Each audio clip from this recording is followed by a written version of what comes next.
goes. It's live. Yeah, that's cool. What's going on, everybody? Familiar location. We're at Pouch6.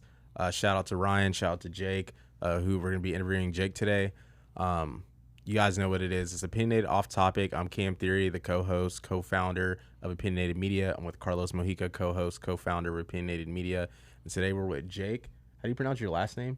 It's Sacco. Jake Sacco. We're Jake Sacco, one of the founders of Pouch6. He also has his own media company. So we're going to just learn more about that, what he does, and how he has one of the best studios in Austin in the operation that, they have going on over here. So excited for it. Yeah. I appreciate it. Thanks for having me. Oh, thank you for coming on, because I'm sure for you it was last minute. I mean, we were supposed to have Ryan on today and then schedule you, but Ryan wasn't feeling well, and he probably was like, "Hey, can you do this?" And you're like, "I guess so." But I appreciate you. Yeah, I appreciate you doing it. So thank you. Yeah. Like you said, man, I'm glad to be back in the studio. I love coming here every time. It's just, I don't know, the vibe here is just, it's nice. It's nice to like be in a room like this. What y'all are doing is great. So, and we've had a lot of people that on our show that have shot here. Yeah. And they always speak highly of it too. So yeah, y'all doing something great, and it's nice to have it in Austin. Yeah, I appreciate it. I mean, our goal is to make sure everyone feels comfortable when they come in here and kind of have like a turnkey solution for recording without having to learn all of the production stuff. Yeah. But just give us a little backstory, where you came from, how you got started, to what you're doing now. Yeah. So, like y'all said, I'm Jake Sacco. I was born in Pittsburgh, grew up in North Alabama. Didn't go to school for production or anything. It kind of fell into my lap. I was shooting for fun. Started Pouch6 Media out of college, dove in full time after college, and now we're a company that works almost exclusively with B2B companies, creating high converting content. And then through that, I met Ryan, the co-founder of Pouch6 Studios. And originally we wanted a place to shoot content for our video production companies. Threw in podcasting as kind of an afterthought. We didn't think it would be that popular, but first day we had some huge names come in, and wrote some software to help automate some of the processes that are pretty simple, and now we're here. Now we're here. How was the move from Pittsburgh all the way to Alabama? Because it's from really cold to really hot. Yeah, I mean, I was pretty young. I was like 5 when we moved from Pittsburgh. We moved to Charleston for 2 years, and then I was 7 when we moved to North Alabama. Okay. So I wasn't there for too long, but I had, all of my extended family still lives there for the most part. So we'd always go back for holidays and stuff like that. So do you pretty much say you're from Alabama because that's where most of your life was? Yeah, exactly. I'm used to like the 80% humidity, and Texas heat's a little bit different. But it's like a mixture between like dry and humidity. Yeah, I mean, it's weird. It's not completely dry though. It's not, but it's not completely like humidity either. Yeah, it's just the sun feels hotter here. Yeah. I don't know. There's just something about it. You went to Alabama as well? Yeah, I went to the University of Alabama. When was it there is when you picked up like a camera, or were you shooting before that? I mean, like in high school, I was like a big adventure kind of. I mean, some people would call me granola. I was an avid climber for some extent of time, then mountain biker, stuff like that. So I picked up a GoPro. I bootlegged a copy of Sony Vegas, and learned how to edit. I also, rode motorcycles and make video content surrounding that. But that was just, it was pretty sporadic. Got back into photography in college. Had a bunch of buddies in bands. So I was just shooting photos for them, and then photos weren't enough for me creatively. So I moved into video production, or just shooting, events and stuff like that for fun. And then people started offering to pay me money, and, I was in business school, and I've always not liked taking, I don't know, being told what to do, I guess. So I was like, maybe I don't have to work for someone after college. Maybe I can do this full time, and just dove into that. Met some good partners along the way, and, here we are. What was the first camera you shot on? Like photos or video? Yeah, photos. It was, I forget what model it was. It was one of my dad's old Nikon cameras. It didn't even have a video option on it. Oh, straight just photos only. Yeah, it was from like the mid 2000s or something like that. And then your first video one? It was a Canon 80D. Okay, another. Is that one's a little bit older, right? Yeah, it's pretty old. It shoots video. I mean, it's better than like a Rebel, you know. Yeah. But yeah, I still have that camera. It acts as a webcam in the editing bay. Mm-hmm. That's nice. Yeah, so you got that higher quality webcam when you take calls and stuff at least. Yeah, exactly. You get. I mean, I have a nice piece of glass on there Yeah. too, so a little bit of bokeh. Yeah. Okay. Gotcha. And so, shooting, content, getting into media creation, is that initially what brought you to Austin? Was that, or to Texas in general? Yeah. So actually, me and Ryan Gallego had a mutual client. It was like a sports apparel company. It was holographic, and it was super hard to get like good shots of it. So I saw what he was doing for that company as far as the ads they were creating, and I talked to the CEO of Hologear was the name of the company, and then got connected with him. We started hopping on monthly calls, got along really well, came out to Austin, and just loved it. So that weekend we found a house, and me, Ryan Gallego, and my business partner in the production company, Ryan O'Malley, ended up living together in a house. Oh, wow. For our first year in Austin. So Related to Sean O'Malley? He likes to say that, but I don't think so. So what was it that transition like, just going from Alabama to Austin, Texas? Because I mean, for us, I mean, I've been here my whole life, so like, was it like exciting for you? Because Austin was like a new. I don't know how. I haven't really been to Tuscaloosa, just kind of drove through it. But Austin's just always been big. It's been fun. But for the outsiders, is it just something that's exciting to do? Yeah, I mean, it's definitely the biggest city that I've ever lived in. I was in Birmingham for a year after college trying to kickstart the video production stuff while Ryan O'Malley was still in college. Or that was his last year, but Birmingham is not a very good place to start a video production company. I've always liked the feel of cities and stuff. But yeah, Austin, I mean, I immediately fell in love with it, and like the people here it's like a collaborative atmosphere, you know, like everyone wants to work with each other and just network. And I don't think there's another city in the country like. How long have y'all been here? How long have you been living in Austin? Yeah, I've been here like almost 2.5 years. Okay. Oh, so Oh, you're wow. fairly So new. when we first met you were just now really getting your feet wet here. Yeah. Yeah. Dang. I didn't. Yeah. Yeah, I didn't even know that. That's cool. Yeah, that's the kind of the thing that we've been noticing from a lot of people that we've had on our show. A lot of them are from other states, and they move here. Some move here to do content more, or some moved here and started doing content. But the same thing everybody says is how dope Austin is, and how friendly everybody is, and like how everybody wants to like work with each other and collab, and everybody's like giving everybody game. Yeah, exactly. I mean, it's my favorite thing, and that's what I tell everyone. I've convinced a couple people to move here, and that's like one of my main points. So yeah, I mean, Austin's just growing so fast, and you look around every corner, it's like another content creator. When we first met a while back, I'm pretty sure I mentioned I'm a gamer, but like there's so many like big gaming streamers here that people probably don't even know about that live here, and they do content creation, and they love being here as well.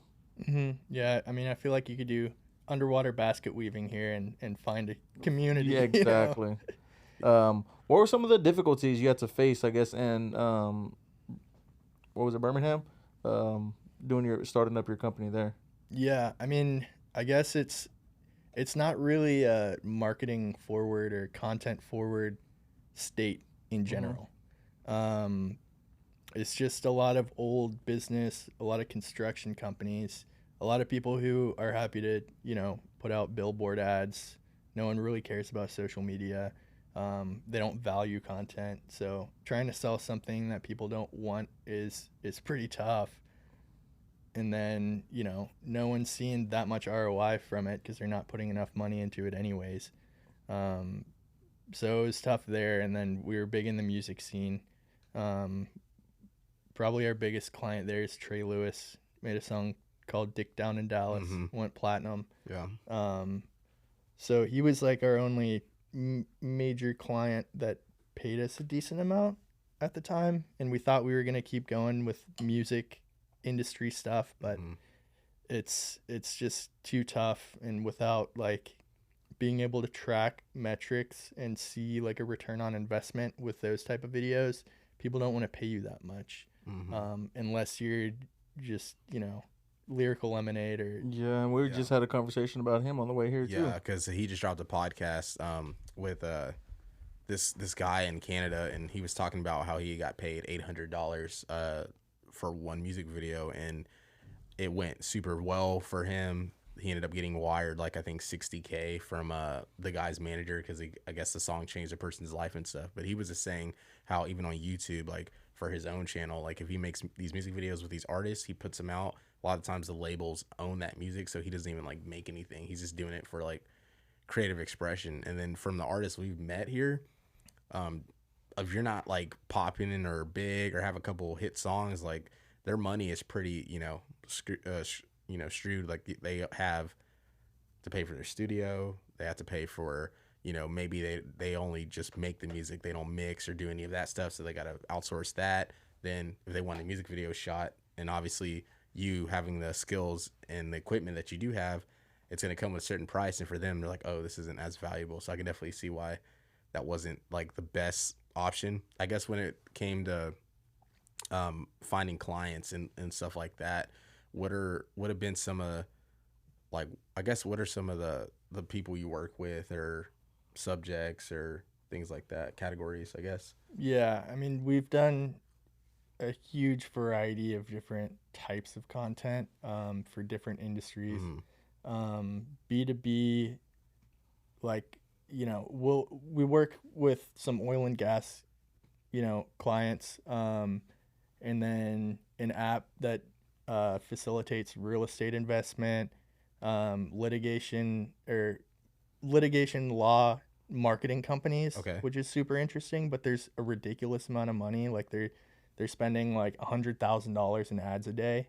Wow. That's insane. Just that's probably the most our content's gotten in front of people, are the UGC litigation law ads that we've made for different things. Yeah. But they perform super well. I mean, it's just we've realized that not working in sexy industries is probably the best way to make money. Finding those like little niche things that make a ton of money that no one really thinks about is kind of the direction we're headed in. Gotcha. And a lot of it's front loaded. Like we're learning the strategy. I mean, we understand how the algorithms work and how to hook people. But we really spend a ton of time at the beginning trying to learn the business of our clients and their products, or, with a litigation law marketing firm, it's whatever that lawsuit is. And then from there, you can create a video that does exactly what you want it to do. And the results will, speak for themselves. Yeah, and I feel like that's just super key, because if you don't understand the business or the client or the product that you're making the ad for, then it's really just hard for you to really try to illustrate what they're trying to sell or get across to their audience. If you're just kind of glancing over, it's like, okay, they do this, I'm just gonna make this video. The video could be, shot really high quality edits, but if it doesn't have that hook or that purpose of what it's trying to do, then it's not a good ad. So has working with like you were saying, not sexy niches or not as appealing markets, I guess, to like the consumer, has that halted you creatively at all, I guess? Not really. I mean, I think it's almost, I feel like it brings out more creativity and problem solving, because it's like, how do we take this thing that no one knows how to make look good, you know? Or for example, one of our clients is a dog food company. It's like, how do we make viral organic content for a dog food company? Like, so, you know, the brainstorming and just like mental stimulation there is a lot of fun for me. And then seeing it work is, you know, Yeah, no, like, for sure. The gratification of knowing that what you put together is actually making someone money, and then in turn making you money as well too. Um, so you guys, so you have your media company Q6 Media, and then Ryan has Media Pouch, and you guys made Pouch6. Cool that you guys were able to combine both the names, but starting Pouch6. I remember the first time we met you and Ryan, we all sat down, me, you, Carlos, CJ, Albert, and you and Ryan, we all sat down for like 3 hours, and y'all were just telling us so much stuff we've never heard before. Because for us, a lot of the time, Albert was more so of providing content for his clients. Me and Carlos are more so creatively trying to provide entertainment, but learning what you guys had to offer us for, you know, in turn when we get a studio and things like that, just putting all those tools together. I guess what has been some of like the strengths and challenges with growing not only your personal business, but starting like a automated studio in Austin? yeah, I think for starters, it's like a completely different business model than what either of us were used to building. It's more, I mean, it's more of a product at this point than a service, you know? So it's like landing those recurring clients, and you have to have a lot more clients in this business than we do in a video production company, just because the pricing is set in a way that is accessible. That was, I think, one of the biggest challenges for us. But then again, we saw a lot of growth in the same ways we saw growth in our video production companies, which was just word of mouth and, you know, providing a good product or service. Did I answer that? No, yeah, that makes sense. That makes sense because I mean, you could have someone here that's like, especially like a lot of high-end business owners, they like to talk and talk in front of a camera. So they might come here to shoot maybe some short form clips for their business or some content, and then yeah, they're advertising their product that way. But then they're like, oh, I trust these guys with this. I know they have media companies. Let me hit them up for this big project I want to do. Or, you know, if I'm a real estate person, maybe I need some higher quality real estate content shot. You know, so it's definitely like a win-win situation to have something like this for people who just want to make content for themselves, but in turn they might have businesses or leads or whatever. So Yeah, I mean, there's definitely some overlaps there, and it's valuable in both companies. Like both of us have ported over clients from our video production companies to become either members here or just recurring clients, and then the other way around. You know, we found clients through this business because they're like, oh, we also need this. Like, can you guys do that? Yeah. So, yeah, it's a lot of like symbiotic, you know, relationship stuff, I guess. No, for sure. Going back to your business, something I've been wanting to ask was what made y'all land on B2B? Like what was it that drove y'all to that side instead of being like y'all still are freelancers but doing, I guess, more of the sexy things? Was it from the beginning you knew that like doing because you when we first met you did content work for Najee Harris, who's a running back for the Steelers and played at Alabama. Was it just work like that just wasn't always there, or is it just more money in the B2B side because work is always there? It's, I mean, it had to do with money, yes. I mean, yeah. I mean, when we first moved here, we were all over the place with what we were shooting. Like, we would have shot sports or music or business kind of stuff, but it came down to, like, what's the customer lifetime value of the clients we're making the videos for? So, if someone, most B2B clients, they're selling high-cost products, usually with a good margin, which means that, you know, if we charge $10,000 for a video, and they sell a couple of products, they've already made their money back on it and can keep using it in perpetuity. So the ROI is a lot easier to hit, which means it's a lot easier to make your clients happy and over deliver on your products rather than selling, you know, maybe $10 products or something like that, where your ad has to be perfect, and there's a ton of competition in the market. So it was really, that was a main piece of the pie for us. I feel like it's kind of hard too because if you're not like a major business who has the funding to set aside X amount of dollars for marketing, they'll like look at you and you'll say, "We'll do $10,000 for this 30-second ad." They'll be like, "For 30 seconds, I'm paying $10,000," but they also don't see like the behind the scenes that what makes the beauty of that 30-second ad and what brings in revenue because of that ad, and that's kind of been the hard part. I feel like that is the hard part to get people to understand. Because at the end of the day as well, if you look at the time that you spent driving there, driving back, shooting there, going through all the files, going through all the footage, putting it together, hourly rate, you really don't make that much. Especially if you have to always split it between X amount of people too. People also don't see that side of it either. Mm-hmm. Has that ever been difficult for you dealing with that? Yeah, I mean, we were there for a while, just shooting for whatever people were, whatever we could negotiate or they could negotiate us down to, or even videos for free because we wanted portfolio pieces. Really, it's like when you get that first client that you can have like a huge case study for, I feel like your confidence goes way up because you can deliver those results. I think our first one was, our ad performed so well that it ended up helping to sell a company and create an exit for people who had been in that business for like 6-7 years.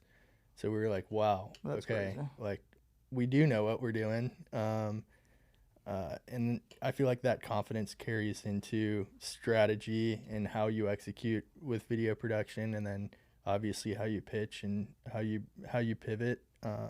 Just like all aspects of it. I think we've realized it's a huge mindset thing.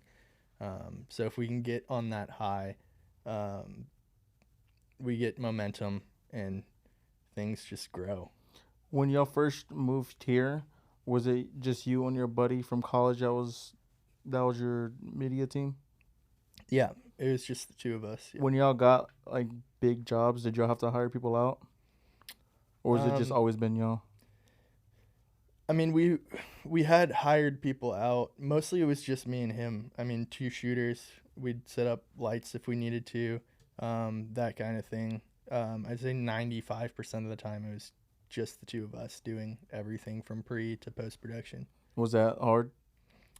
Yes, and I think there was a point where there was like a decent amount of friction between us because we were both editing a ton. We were trying to land higher paying clients. But yeah, it was tough, like balancing all of that and then spending a ton of time in post production. I'm sure like that takes the most time out of anything. Yeah. That's where your time is post production. Post production, going through clips, sourcing clips. Like we just shot, or we had got people on our team shoot a high school game, and then I went through, like my whole Sunday was just going through all the clips and labeling them and like, organizing it all just so whenever you do edit it, you save time on that back end. So it's like, all right, I know what to grab to make whatever. So it's like he was saying, nobody sees all that, especially if you haven't done it yourself. Color grading, audio engineering, watching it back a bunch of times, all that stuff's just huge. So, do y'all have extra help now? Yeah, we have 2 full-time editors now.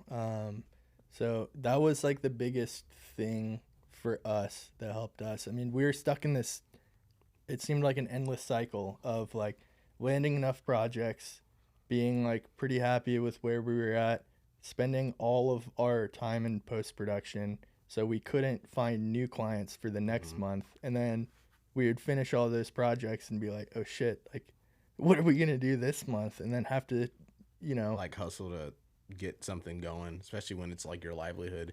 And that's kind of what we've learned just with the outsourcing process, because in your mind it's like, I could save, X amount by not hiring a full-time editor if I can just do it myself. But then in turn, that time you spent editing, like you were saying, you're not making new connections. You're not, getting more stuff on your calendar to continue to build the business. Because realistically, like, you might take a small hit paying whoever, but you're gonna make way more in revenue because you're just gonna constantly have some work to do. So it's definitely like, I guess, what was like the shift really for that? Like, when you guys were just like, all right, we can't do this anymore. We have to hire people to help. Yeah, we hired a business coach, and we were going through his course and getting coaching from him, and that was one of his pieces of advice because of how busy we were. In the first month of it, when we found Ingram, our first editor, we hired him on the first month for like half time, like 20 hours a week. And we were like, I don't know if we're even going to be able to afford this, but like, let's just give it a shot and see what happens. And that, skyrocketed us. The amount of time that we were able to give back to ourselves and spend doing higher level stuff and finding new clients. Like, the next month we brought him on full time, and he's been with us for, I don't know, like 16 months now. So yeah, I mean, it was probably the scariest thing at that point, but it made the biggest difference. And it was definitely worth like taking that leap of faith into it. I guess, go ahead. When y'all had to hire people out, how hard was it to like find an editor to where you get it to look like how you want it? Because when you're editing, it's your vision. So you already have a game plan in your head of what you want. So how hard was it to find somebody to kind of go to your style that you like? Yeah, that's a good question. So when we were looking for an editor, we put like a job posting out on LinkedIn. Got, I don't know, 30, 40 applicants or something like that. Scraped through them, narrowed it down after like one round of interview to 3 people. And then we gave them a project that we had already edited. We kind of trimmed all the fat out so they didn't have that much to look through, but we had already cut it, but it wasn't public. So you couldn't go back and see what it looked like. Then we were like, hey, just make us like a 30-second like test run to see their style. And Ingram actually ended up making almost the exact same edit that we did. So we're like, all right, I think we found our guy. And yeah, he's been crushing it ever since. And he's helped pivot the way that we even do things. What about the other guy? Because you said you have 2, right? Yeah, I mean, we use the same process. Same process? Yeah. Yeah, that's dope because it's, like, again, I'm one of the people I like is Optic Gaming, and their CEO, owner, he doesn't let anybody edit his vlogs but him because he knows how he likes it. And then if somebody else edits it and it's not the way he wants it, he won't like it and doesn't really want to put it out. So, like, he's the only one who edits his vlogs. I feel like it's hard to... It's only you in your mind, and you only know what you think, and you can only say what you see, but you can't, like... It's harder to put it out there like that. So I can see it being hard to, like, find editors like that. Yeah, I mean, I think it's the same problem a lot of entrepreneurs face, where it's tough to, like, let go of certain things that you've been doing yourself, even if it's the best thing to do. But at some point, in order to scale and grow, you have to give up some of that, Like, you have to put trust in other people and onboard them the right way and give them feedback until they get to the point where it's like, all right, I don't have to even worry about him anymore. I don't have to, like, even review the videos. Like, send them to the client. Yeah. Yeah, and so, I mean, like Ryan said, he quit his job where he was making great money, and then he started doing this full time. It's like it just kind of, once you let go and it's like you don't have that to fall back on, it just kind of lights a fire under you and you start hustling and get going, because it's like if you don't do it, you're not going to make ends meet. Yeah, exactly. You're going to eat ramen for the next month. Yeah, no, exactly. So I guess you guys probably both gotten to a point where you can kind of turn down projects as well. So I guess what does it, because obviously, like, money is money. Like somebody can offer you a ton of money and it might not even be something you're aligned with or something you'd want to do, but it is hard to say no to certain numbers. So I guess when does it get to a point to where it's like, that's not really something I feel like is beneficial for me or something that doesn't interest you, I guess. Yeah, that's a good question. I mean, I think it's more of just a feeling for me and Ryan O'Malley. Typically, because of the work that we've done in our past in the portfolio, like most of the inquiries are going to be people who are similar to those other companies. And usually, if it's not something we're completely aligned with, like, we'll pitch them at a higher price because it does take more work to work on a project you don't want to work on. It takes a lot more effort. So it's going to cost more money, in order to get the same results. But we've gotten really lucky with the clients that we've gotten. Usually, I mean, the ones that get priced out are going to be the ones that are difficult to deal with anyways. But we've, gotten really lucky with the people we've interacted with. I think it's because of how we communicate and, how laid back we are. We've actually Definitely become good friends with a lot of our clients, and they always come back when they need video production stuff, even if they're not on retainer or anything like that. Well, that's good because they know what they're going to get out of you as well. Yeah. Like they know they're going to get a high quality, good video. So that says a lot about what y'all do and y'all's work as well. How hard was it? Because you went to school for business, but how hard was it to like learn this business? Because you're talking business, but at the same time, you're also learning like how to get different angles, how to get better angles, what glasses are, what bodies are, and like all this extra stuff. So how hard was it to learn just like the overall business of the media side? Yeah, I mean are you talking about technical stuff? So like I guess so. So well, I guess when you like going in and talking to a client and like being able to be confident in what you're saying and know what you're saying, like sales. Yeah.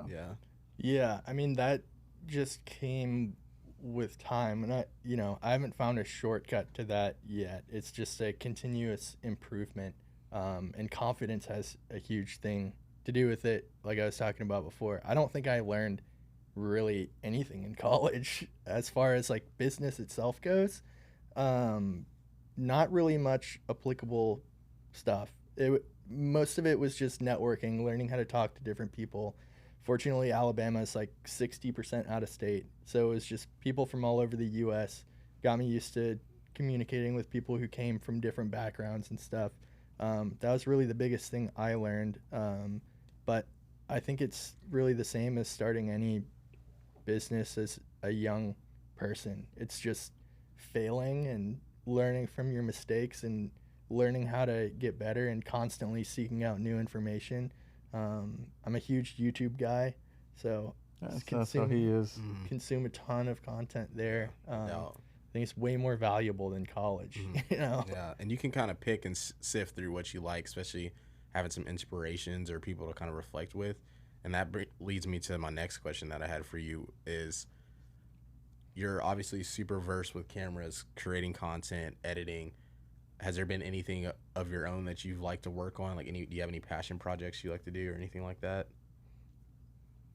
That's a good question. I don't think I've worked on a passion project in content creation or video production in a while.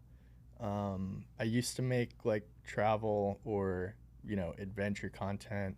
That's fallen off. I feel like, I mean, we do it so much, like it's tough to do it for ourselves, like it's like, I forget what the expression is, but whenever you turn your hobby into a job, it's, your passion kind of falls off a little bit. More of my passion now is in problem solving and strategy. Like that's really fun to me.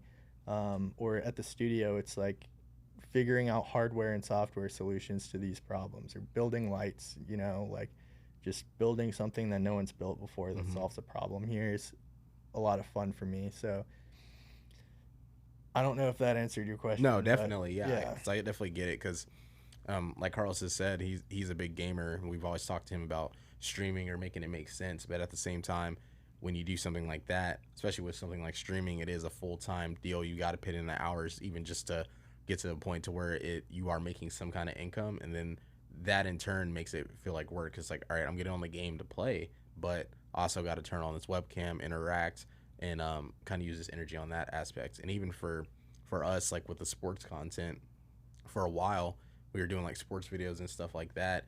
It was definitely becoming like tedious, or it was dragging, because it's like, oh, we're just sitting here recording, talking about sports. We're gonna have these conversations anyway, but we know we're like having to do it though. Yeah. So I definitely can understand that and relate to that too. Yeah. We have an event that's coming up October 18th. Yeah, 18th. And I asked him if we can do it because that's a Wednesday. We typically shoot on Wednesdays, and we got the guest moved over, and he was like, I'm glad we did it because it's getting stagnant. Like it's the same thing every week. Monday record a podcast, Wednesday record a podcast. So now we have something else to look forward to, and it's kind of like a refresher. Mm-hmm. Yeah. I feel like finding little things like to reignite your passion inside of what you're doing is super important. Yeah. And I don't know how to go about that. I think I don't even know how to go about that either. I think you just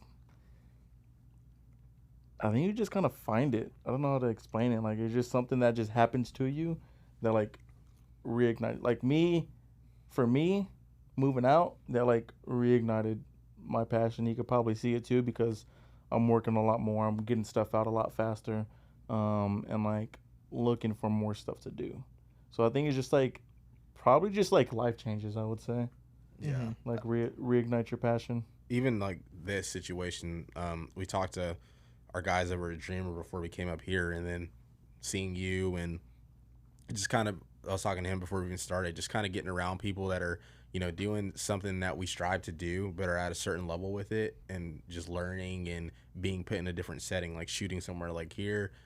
For me, that's one of the things, just like, I just can't wait till we're able to do something similar, and also just being around people that are like-minded like you. So when you bring up, for example, like passion or, losing creativity, you understand it and they understand it because y'all are doing something similar. It might not even be in the same, category of whatever they're doing on their end of it, but everyone can kind of pull and take and, gravitate and learn from it. So definitely understand that to the fullest. Yeah. How hard was it to learn this stuff? Because I know Ryan has talked about the best thing he ever purchased was full-time filmmaker. But like I've learned here and there from like Albert because he's a YouTube guy and he watches a lot of YouTube, so he'll learn something there and then teach it to me. And like something small like the glass to the regular person that like you don't think that makes a difference, but it just as important as the body that you're using. Mm-hmm. So how hard was it to like learn how to use all this and learn different types of cameras, especially to run a place like this? Yeah.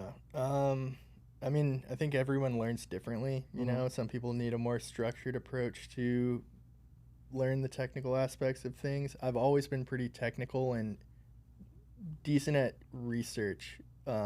Like growing up, I've always picked up a hobby and then like manically like learned about it, and that's all I talk about for like a couple months until I got bored and moved on to something else.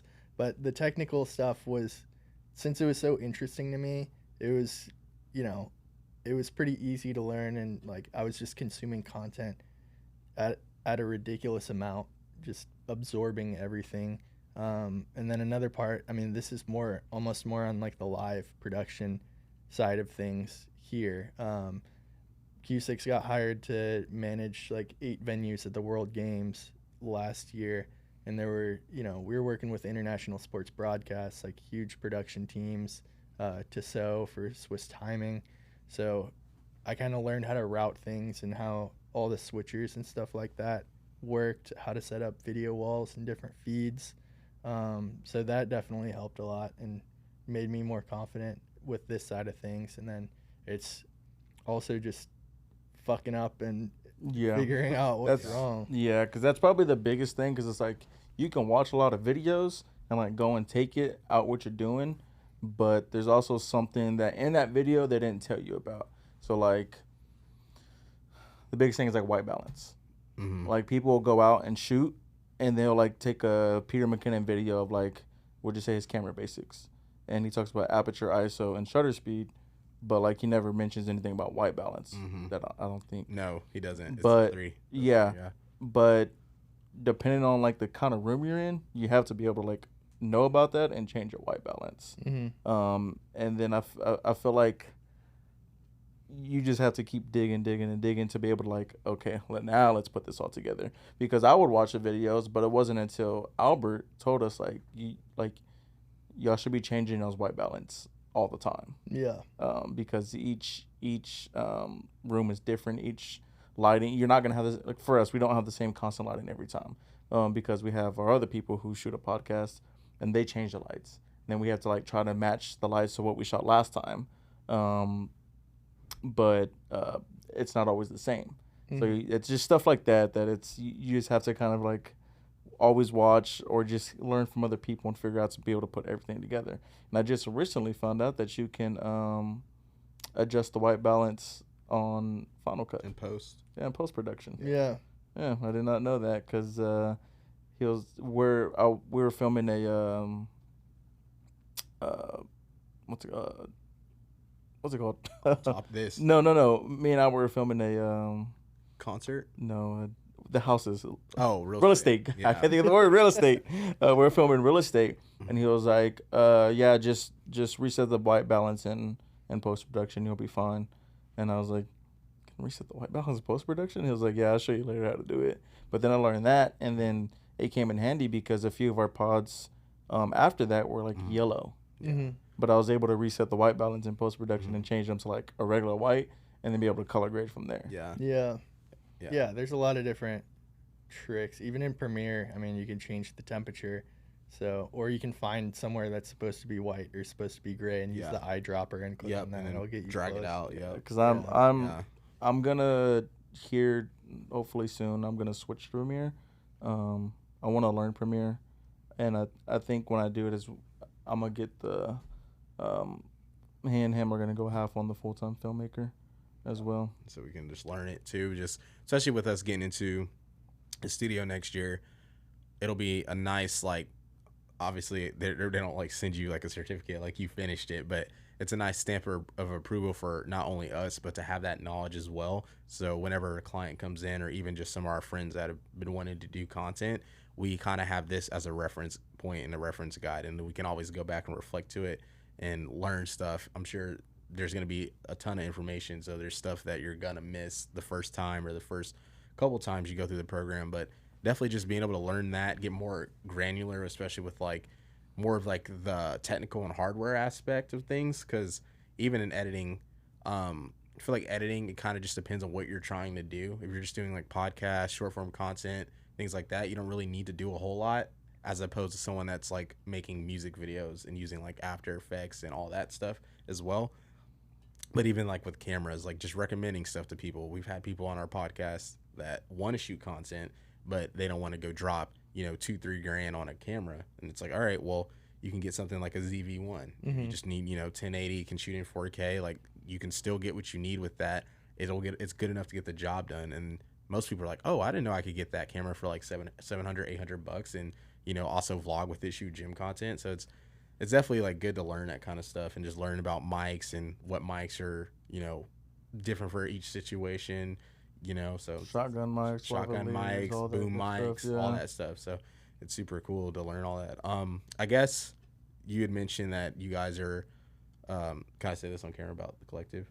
Yeah. Okay. You guys are, partnering up with the Collective North. Shout out the Collective. So I guess talk us through that a little bit and kind of what's your plans for that, because that's your first expansion studio. So one of the Collective investors, Mike, came in here. I think he has his own podcast, and he had that, or Devin had that idea a long time ago to put a podcast studio in, since they have co-working and they have in-house medical, like making it an all, like content creation in-house would be super solid. So Mike came in here, saw how easy our system is that's auto switching between cameras, so we don't need a switching tech, and then people get a final video already and they're like, all right, like this is perfect for what we're doing. So, a little bit of negotiation and sit downs later.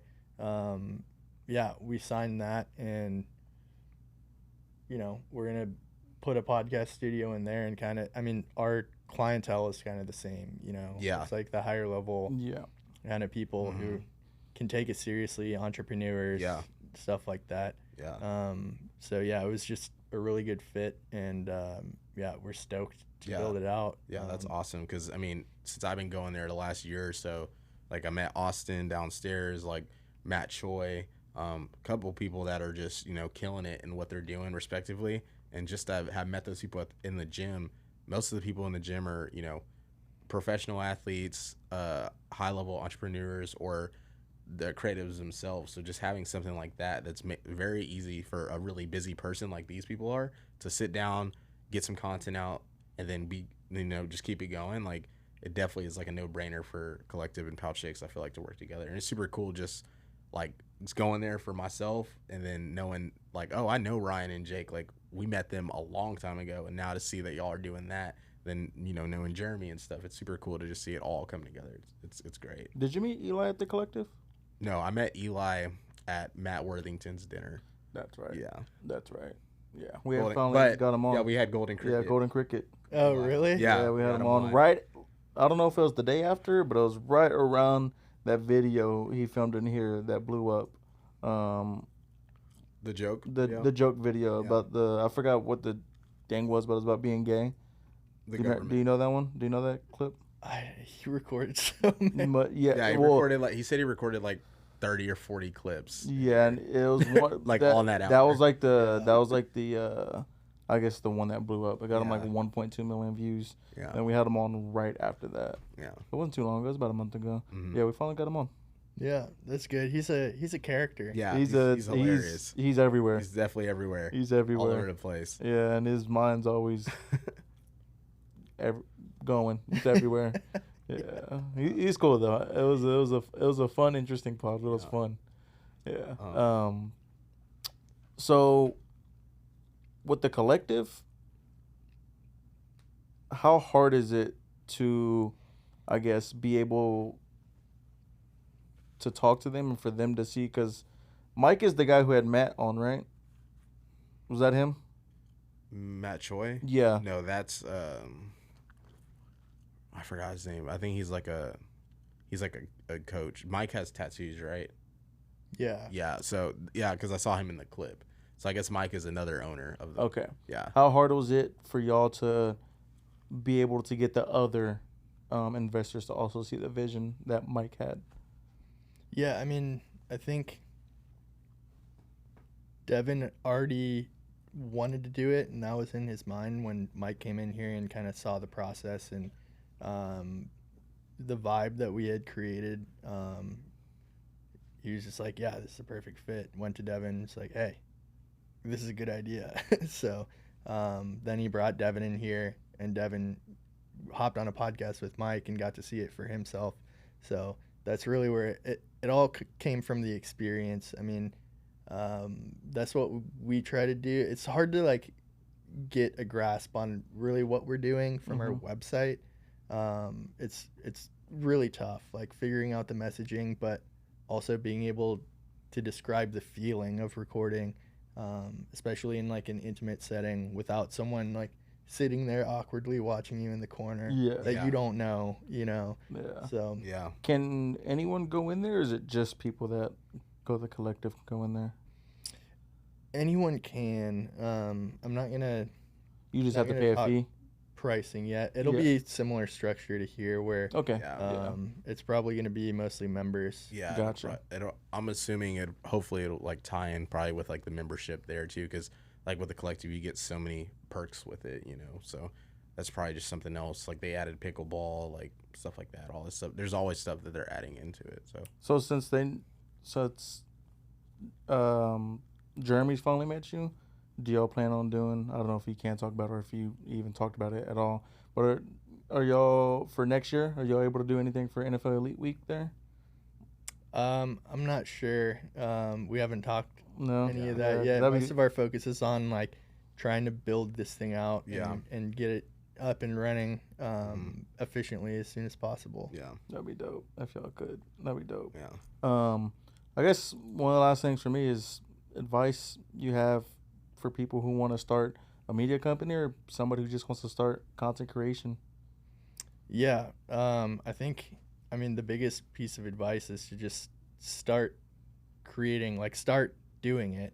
I feel like a lot of people get hung up because they're like, I don't have the right equipment yet, or like, I need to wait until I get this or learn how to do this. I think you learn way faster by doing something, and most people's phones are good enough to start shooting content anyways. Yeah. Especially the new one. Yeah, I just got the 15 and the camera on it is crazy. It's fun to mess around with. Mm-hmm. It's hard to shoot and log on it because you can't manipulate it like you can a camera. So you have to have a lot of light in the room to be able to shoot log, or else it's just hella noisy and grainy. Yeah. Yeah. I haven't tried yet. I just got the 15 too, but I haven't even shot. Yeah, Mess with it. That's the only like downfall of it is that, but everything else is super good. I didn't get to try it on the 14th, but the what's that? Is it called the action mode? Is that what it's called? Where it's like a stabilizer basically. Mm-hmm. The stabilization on it's really good too. Yeah, Really? 'cause I would purposely just like go like that while I'm filming something, and it looks really good. Yeah, it's getting crazy. Like a gimbal almost, huh? Not as smooth, but close but good to it. Though. Yeah, good enough. Yeah, because I was really impressed with GoPros too. Mm-hmm. They have a really good stabilization as well. Yeah, I always bought GoPros and like have never used them that much. Really? I bought mine. I didn't really use it that much either. I actually ended up giving it to my brother for him to create content, but he hasn't really done much with it. He has 2 kids, a third on the way, so it's kind of hard for him too. But yeah, I don't know if you have anything else. No, this was great. Long overdue because I know we had talked about having you guys on, but I mean, we had a podcast the first time we met y'all. It was just very intimate. Hung out, chopped it up, and super cool to see what you guys are doing like basically a year from now, when we first met y'all, and then continuing to build out stuff. Getting the content creation. Y'all have grown so much too. Like I remember when I last saw you when I was on Charlotte's pod, you were even talking about potentially making another podcast room over there and stuff like that. So it's super cool to see what you guys are doing and, change the place up a lot. Yeah, because when I first came in, that closet was there. Yeah. Oh, yeah. Yeah. No hair and makeup station. Yeah. Yep, now it's that. Exactly. Yeah. And it's definitely good to see because I think the more and more we're getting, with the times, like content is becoming more of the currency. If you get on TikTok, like realtors, people doing sales, content creators in general, like if you don't have like good, high quality, consumable stuff online, then now the target audience, like people aren't going to see that stuff. It's a lot easier to make ads or content for, Instagram or TikTok or, YouTube and then have someone watch that as opposed to trying to, do something another way, maybe like LinkedIn ads. Like those are still good ways to do it, but I think it's a different feeling when you can connect with somebody just via the phone and stuff like that. So definitely you guys got something cool going on and excited to see what you guys do with it. So yeah, I appreciate it. Thanks for having me on. And then last but not least, something we like to ask everybody just so friendly reminder to themselves and just for them to get it out there, get it into fruition. But goals for, I guess, the last half of the year and also going into 2024. Wow, 2024 is already here. What was goals you have set for the rest of the year and then going into 2024? Yeah, I mean, I don't have anything specific that I can think of yet other than to keep getting better every single day, keep growing and working with more people. I want to lean into networking even more coming into 2024, but I really just want to keep the momentum that I've got going in both of the businesses. Yeah, go with the networking god. Nah. No, not him. Oh boy, Razor. Oh shit. What's his name? Matt. Matt Yeah. Worthington.